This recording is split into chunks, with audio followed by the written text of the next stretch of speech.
Amigos y hermanos, vamos a continuar con nuestra meditación acerca del profeta Eliseo. Nuestro tema, una grande hambre y una grande olla. Volvamos a leer las Escrituras en el segundo libro de los Reyes, el capítulo 4, y leamos a partir del versículo 38 hasta el final. Eliseo volvió a Gilgal cuando había una grande hambre en la tierra, y los hijos de los profetas estaban con él, por lo que dijo a su criado: «Pon una olla grande y haz potaje para los hijos de los profetas». Y salió uno al campo a recoger hierbas, y halló una como parra montés, y de ella llenó su falda de calabazas silvestres. Y volvió y las cortó en la olla del potaje, pues no sabía lo que era. Después sirvió para que comieran los hombres. Pero sucedió que comiendo ellos de aquel guisado, gritaron diciendo: «¡Varón de Dios, hay muerte en esa olla!» Y no lo pudieron comer. Él entonces dijo: «Traed harina». Y la esparció en la olla y dijo: «Da de comer a la gente». Y no hubo más mal en la olla. Vino entonces un hombre de Baal-Salisa, el cual trajo al varón de Dios panes de primicias, 20 panes de cebada y trigo nuevo en su espiga. Y él dijo: «Da a la gente para que coma». Y respondió su sirviente: ¿Cómo pondré esto delante de 100 hombres? Pero él volvió a decir: «Da a la gente para que coma, porque así ha dicho Jehová: comerán y sobrará». Entonces lo puso delante de ellos, y comieron, y les sobró conforme a la palabra de Jehová. Que el Señor añada su bendición a la palabra suya. El Señor Jesucristo dijo en ese capítulo profético de Mateo 24, en el versículo 45, estas palabras: «El siervo fiel y prudente, al cual puso su Señor sobre su casa para que les dé alimento a tiempo». Traigo este versículo porque habla del siervo fiel, del siervo prudente, al cual el Señor puso sobre su casa, y en este caso la iglesia, para que les dé alimento a su tiempo.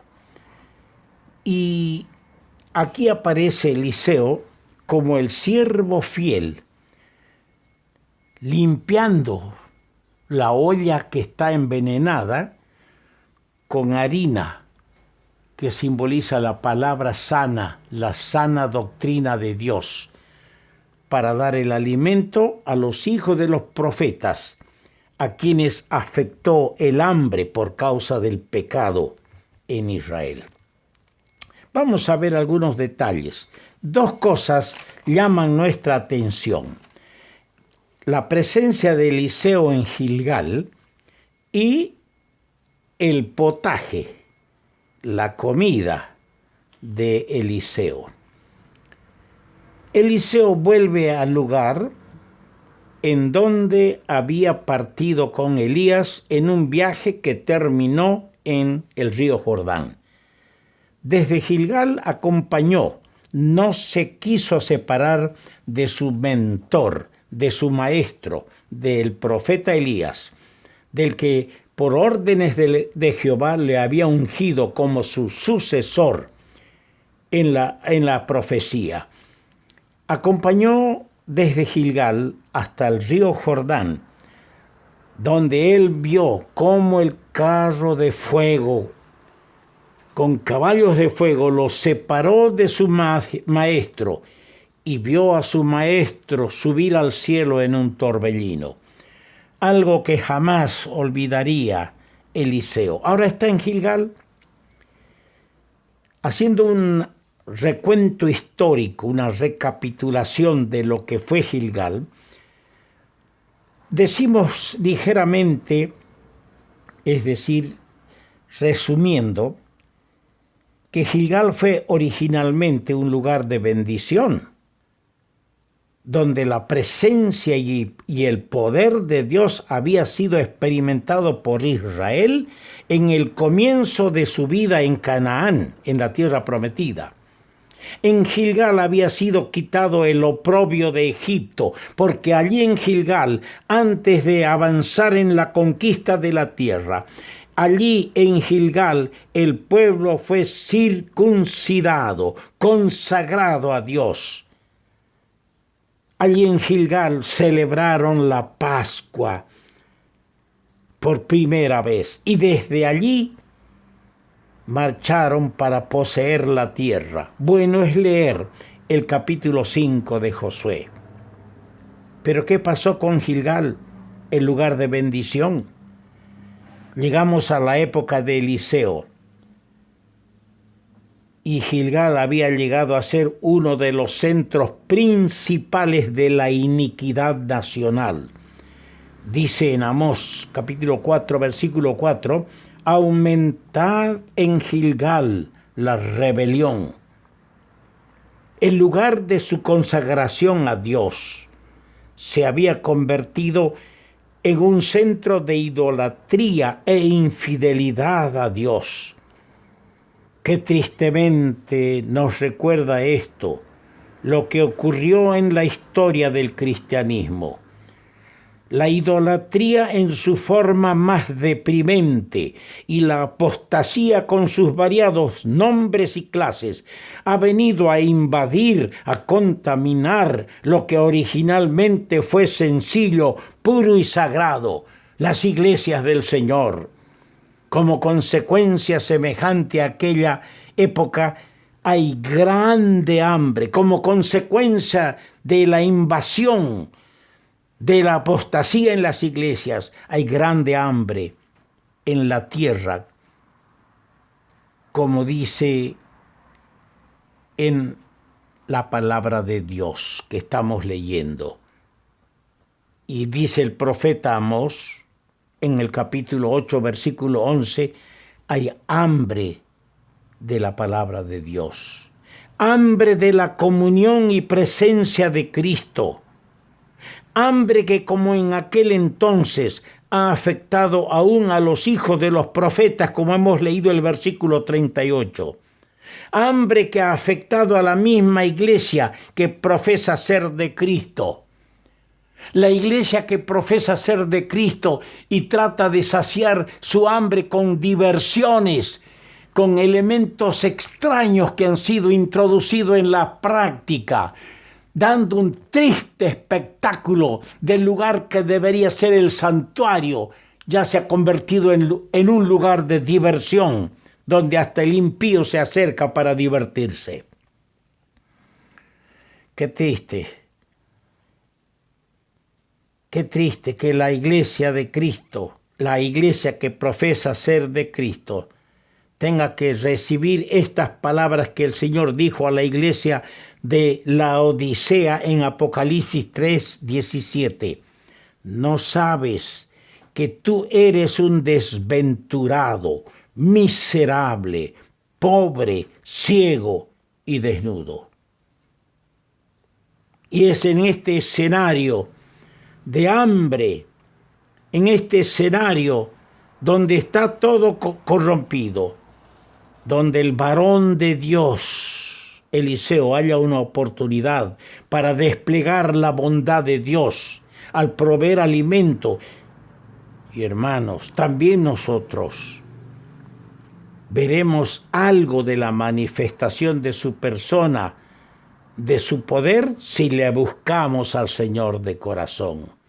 En este escenario, donde hay hambre por las cosas de Dios, es donde los que somos sus siervos y a pesar de nuestras imperfecciones, podemos servirle, serle fieles, serle leales a su palabra y entregar la sana enseñanza a un pueblo que ha hallado diversión, entretenimiento, ha hallado algarrobas en vez de un alimento sólido para su alma.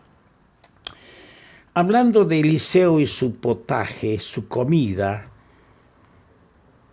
el hambre era grande, dice el versículo 38. Grande, ¿por qué? Porque revelaba la grave iniquidad del pueblo en su apostasía, en su alejamiento de Dios.